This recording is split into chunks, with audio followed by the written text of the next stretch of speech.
see you again.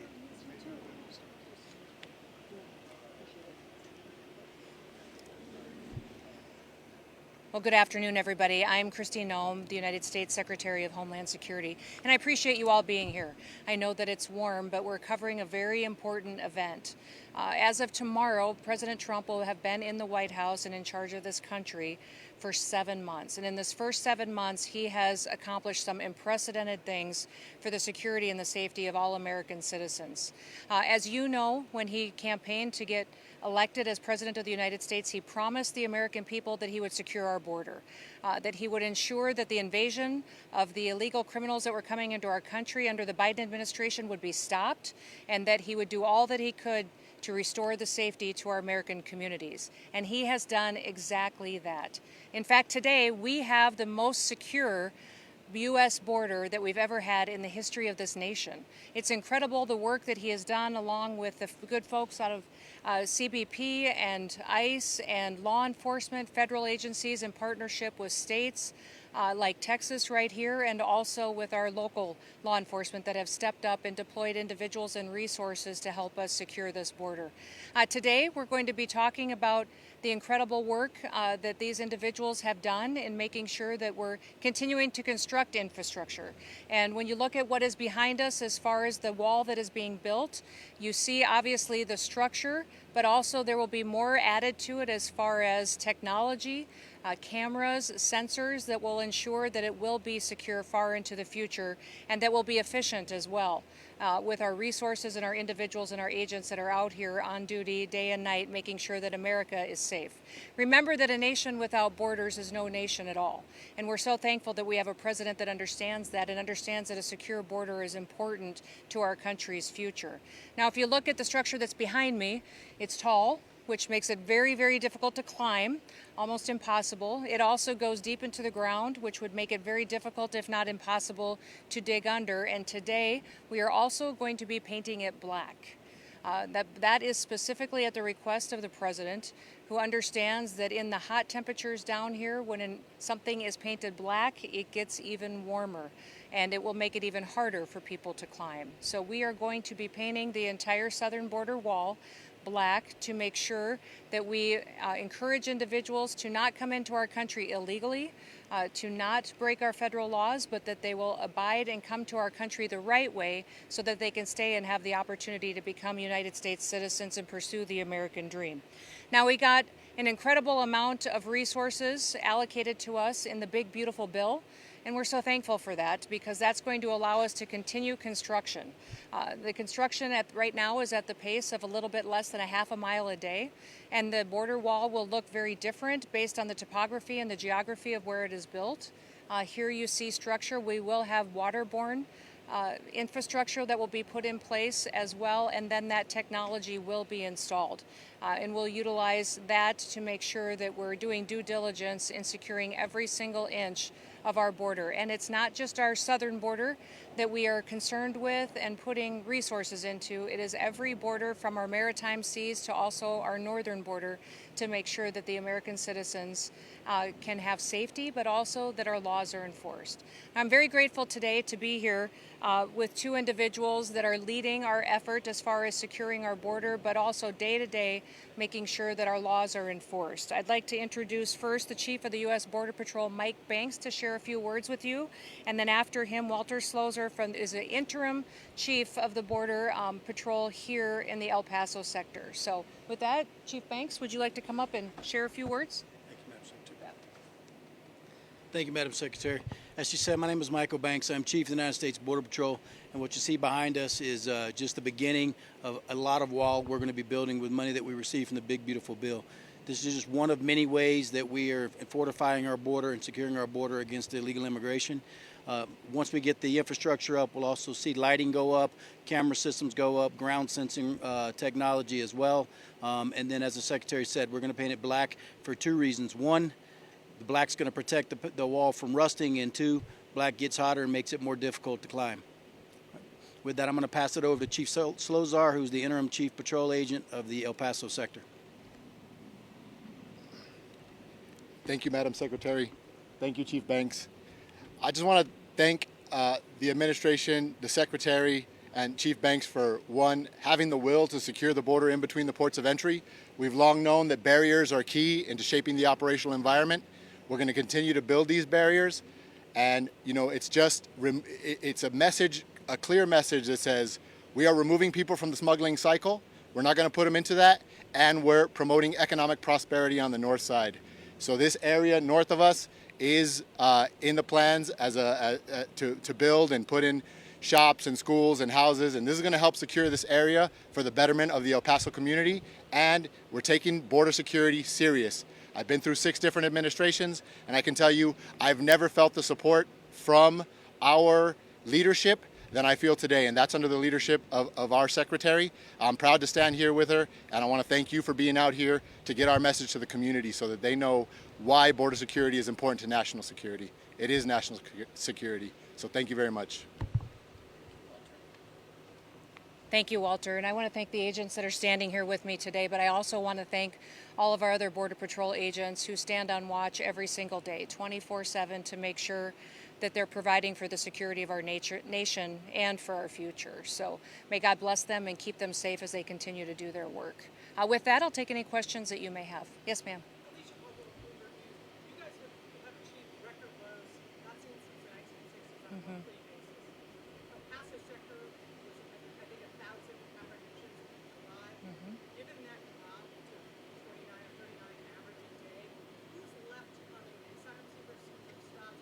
What are the people that you're now seeing? You know, I'll let Walter speak to that because he knows specifically the individuals that they're encountering here. But I think it is remarkable that for May, June, and July, we've had 0 illegal aliens come into the United States of America, according to our records, and encounters that people that have come into our country that we have the most secure border in our nation's history. I also want to point out one other statistic that came out this week that was incredibly important to our country, is that according to the Bureau of Labor and Statistics, we have 1.6 million illegal aliens that have gone home voluntarily.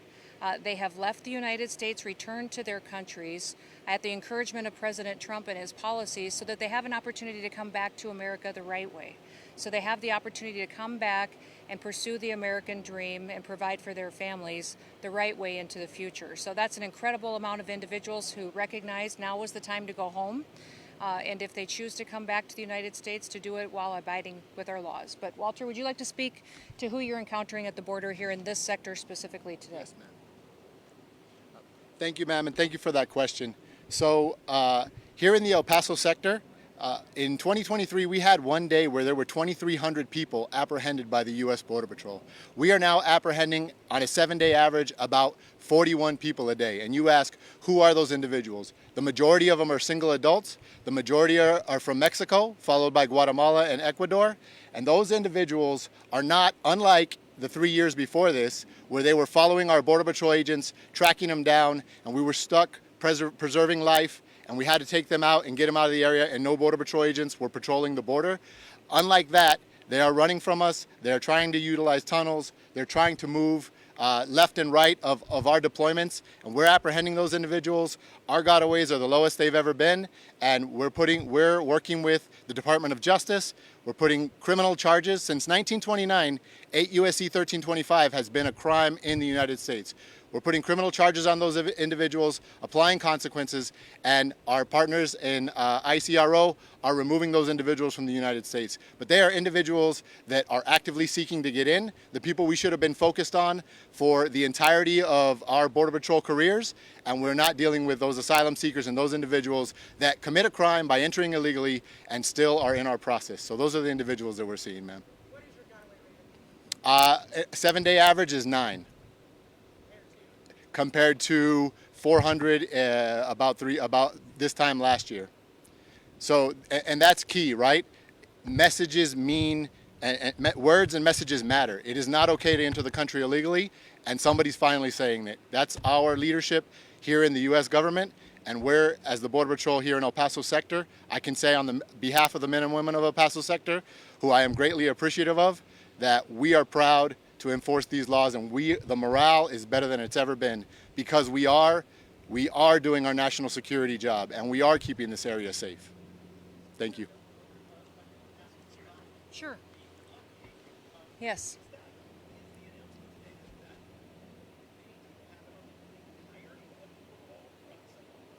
Yes, yeah, it is. It's specifically going to be on structure that looks like this, that's made out of steel, and it is to protect the infrastructure from wear and tear and erosion that would occur. But also, it is because the president specifically recognized that black gets hotter in this weather and in this heat and in this sun, and that when you touch something that's hot during these kinds of temperatures, it's very difficult to climb it, very difficult to cut it, to handle it. And he wants to make it as difficult as possible for individuals who are trying to break our laws.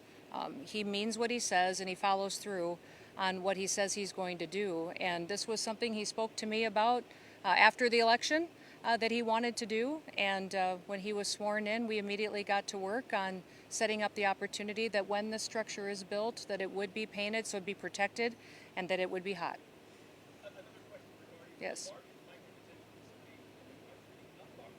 Mm-hmm. Yep. Mm-hmm.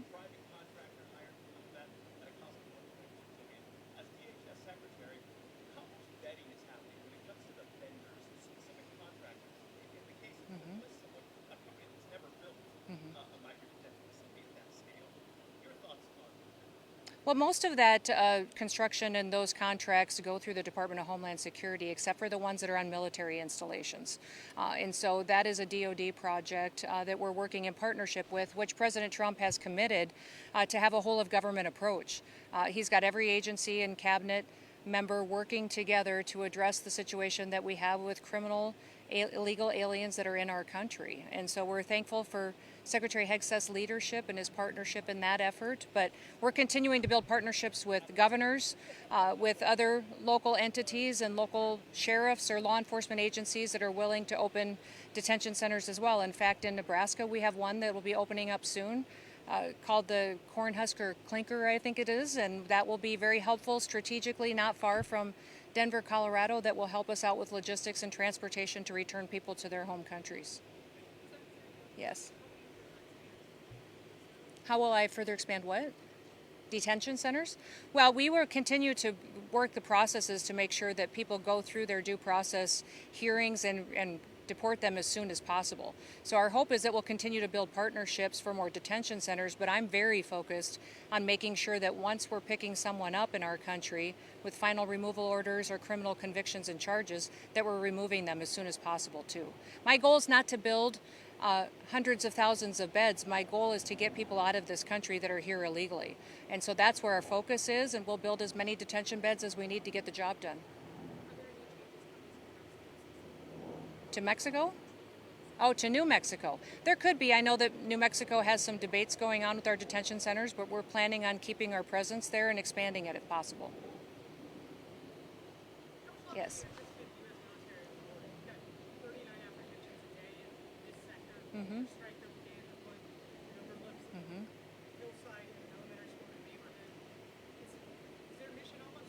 Yeah, we're grateful for their partnership and their presence. There hasn't been a date indicated when that military presence will end on the border, and when it does, it'll be the president's decision. Yes.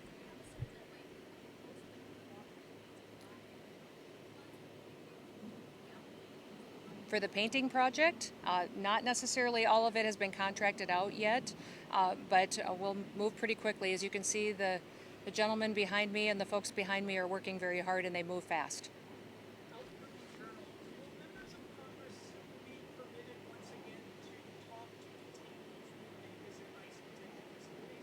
Oh, I believe that they have access and oversight responsibilities that they're able to conduct as long as they're giving us the due notice time in order to make sure we can do so safely, and that we have the ability to make sure everyone in the facility and everyone touring the facility can do that with an adequate number of security guards present, with an adequate number of people to conduct it in an orderly manner. So we're going to continue to facilitate that as long as they keep requesting the tours and visits. Yes.